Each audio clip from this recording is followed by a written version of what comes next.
कहते हैं आपके पास माशी प्लान क्या है? मैंने कहा हम आते साथ सिर्फ इतना कहेंगे कि या अल्लाह हमने गुनाह किया है 70 साल, बहसियत कौम नहीं, लेकिन हमारे ऊपर जो मुसल्लत किए गए उन्होंने तो किया ना, और हमने वो मुसल्लत खुद किए हैं।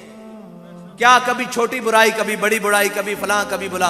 हम आकर मईशत को पहली जंग से निकालेंगे। वो जंग क्या होगी कि हम अल्लाह और उसके रसूल के आगे सरबसुजूद होंगे और तौबा करेंगे कि आज के बाद मुल्की वसाइल में जिसने सूद लेना है वो आके हमसे बात करे। हमें बाबा जी फार्मूला बता गए हैं कि सूद कैसे अदा करना है। जिसने सूद लेना है वो हमसे बात करे। आज के बाद मुल्क के पाकिस्तान, इस्लामी जमहूरिया पाकिस्तान में सूद का निजाम नहीं होगा, ना लिया जाएगा ना दिया जाएगा। ये उलमा बैठे हैं, बड़े बड़े लोग बैठे हैं, किसी गुनाह के बारे में ये नहीं कहा गया कि लेने वाला, देने वाला, करने वाला, लिखने वाला, सहूलतकार, ये एक वाहिद लानत है जिसके बारे में अल्लाह ताला और उसके रसूल ने इतनी वईद फरमाई है। तो आप क्या समझते हो कि सूद को चलाकर मुल्क में कामयाबी हो सकती है? मैं कहता हूं सारे भी आपके साथ खड़े हो जाएं, ये IMF बैंक सारे अकाउंट आपके लिए खोल दे, फिर भी इस मुल्क की नजात नहीं हो सकती जब तक इसके अंदर वो बातिल का निजाम खत्म नहीं हो सकता। और वो बातिल का निजाम खत्म करेगा कौन? कि जिनके अकाउंट स्विस बैंक में नहीं है, जिनके बच्चे यूरोप में नहीं पढ़ते, जिनके सारे असासे अमेरिका में नहीं है, वो ही आके कर सकता है जिसको किसी काफिर का कोई भार नहीं है, किसी मुनाफिक के साथ इसकी कोई यारी नहीं है, जिसके दोस्त मोदी और जंदल नहीं है, वो ही आगे कर सकता है। क्योंकि उसको पता है कि ये हुजूर की उम्मत है और हुजूर की उम्मत के साथ भला करना है। हजरत उमर रजी अल्लाह ताला अन्हु ने माल देखा जो फतुहात के बाद जमा हुआ, उसमें घोड़े भी थे, खच्चर भी थे, बकरियां भी थी, ऊंट भी थी, गाय भी थे। ये सारा सरकारी माल जब आपने देखा ना तो अपने गुलाम को बुलाया, फरमाया इधर आओ, फरमाया ये माल ले जाओ और ये लेकर जाकर फलानी सरकारी चरागाह है उसमें ले जाओ और चराओ। और आगे क्या फरमाया? बड़ी गहरी बात है। आपने फरमाया इब्ने औफ और इब्ने अफ़ान के माल को सरकारी चरागाह के करीब नहीं आने देना। अब इब्ने औफ कौन है? हजरत अब्दुर्रहमान बिन औफ जो अशरा मुबशरा हैं। और इब्ने अफ़ान कौन है? ये हजरत उस्मान गनी है, तीसरे खलीफा हैं और अशरा मुबशरा में भी हैं और बड़ी शानों वाले हैं और जुन्नूरैन भी हैं। हजरत उमर ने फरमाया इनके माल को सरकारी चरागाह के करीब नहीं आने देना। तो उन्होंने पूछा क्यों जी? आपने फरमाया जो थोड़े थोड़े माल वाले हो ना, 10-10, 15-15 बकरियों वाले, जानवरों वाले, उनको जरूर आने देना। उन्होंने कहा जी क्यों? आपने फरमाया उनके पास अपना गुजारा करने के लिए यही चंद जानवर हैं। इब्ने अफ़ान और इब्ने औफ के पास बड़े मालो ज़र हैं, इनके पास बागात हैं, इनके पास जनाब मालो ज़र है, ये अपना गुजारा कर लेंगे। लेकिन उन गरीबों का क्या होगा? आज होता क्या है कि बैरिया टाउन और DHA में लाइट नहीं जाती, लेकिन गरीबों की बस्तियों में लाइट जाती है। हुकूमतों के काम ये नहीं होते कि अमीरों को फैसिलिटेट करें, जो जनरेटर की डीजल को अफोर्ड कर सकते हैं, जो जनरेटर के पेट्रोल को जला सकते हैं, उनके यहां बिजली भेजो कि उनके पास वसाइल हैं, उनकी बिजली बंद करो।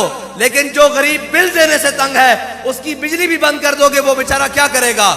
अगर इस्लाम का निजाम हो तो वो अमीरों से खींचकर गरीबों के मुंह में डालता है, लेकिन अगर बातिल का निजाम हो, अगर कुफ्र का निजाम हो, अगर जालिम का निजाम हो, तो वो गरीबों की माल जमा करके अमीरों के मुंह में ठोंसता है। इसलिए हम आपको कहते हैं कि पाकिस्तान की निजात सिर्फ और सिर्फ हुजूर के दीन में है। वो दीन कि जिसके साथ उमर लगे तो अमीरुल मोमिनीन बन जाए, और अगर कोई हबशी गुलाम लगे तो वो बिलाल हबशी बन जाए।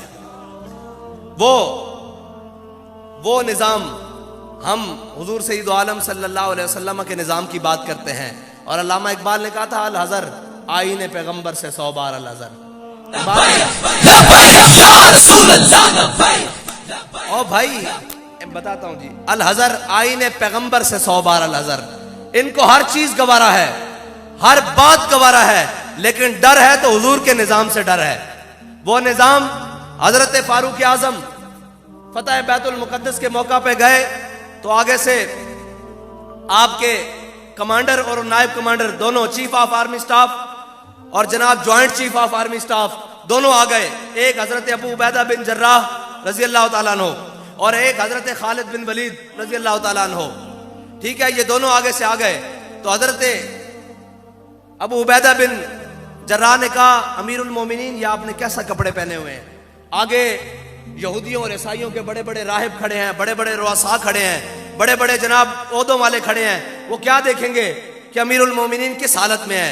आगे जब एक नहर आई ना, तो हजरत उमर फारूक जब वो नहर पार करने लगे तो आपने अपने मोजे उतार के एक मोजा दाएं कंधे पे रखा, एक बाएं कंधे पे रखा। तो जब आप चलने लगे ना, तो उन्होंने कहा, अमीरुल मोमिनीन, ये आप क्या कर रहे हैं, लोग क्या कहेंगे? तो हजरत फारूक आजम रजी अल्लाह ताला अन्हु ने क्या कमाल बात फरमाई। फरमाया, अबू उबैदा, अगर तू अमीरुल उम्मा ना होता तो मैं तुझे बताता कि हम वही थे जिनसे 10 ऊंट मक्के की गलियों में, मक्के के सहराओं में नहीं संभाले जाते थे, मक्के की वादियों में नहीं संभाले जाते थे 10 ऊंट। आज 36 लाख मुरब्बा मील का हुक्मरान हूं मैं, और मेरी मर्जी के बगैर पत्ता नहीं हिलता। तो ये सारी इज्जतें इस्लाम ने हमें दी हैं, ये सारी बातें इस्लाम ने हमें दी हैं।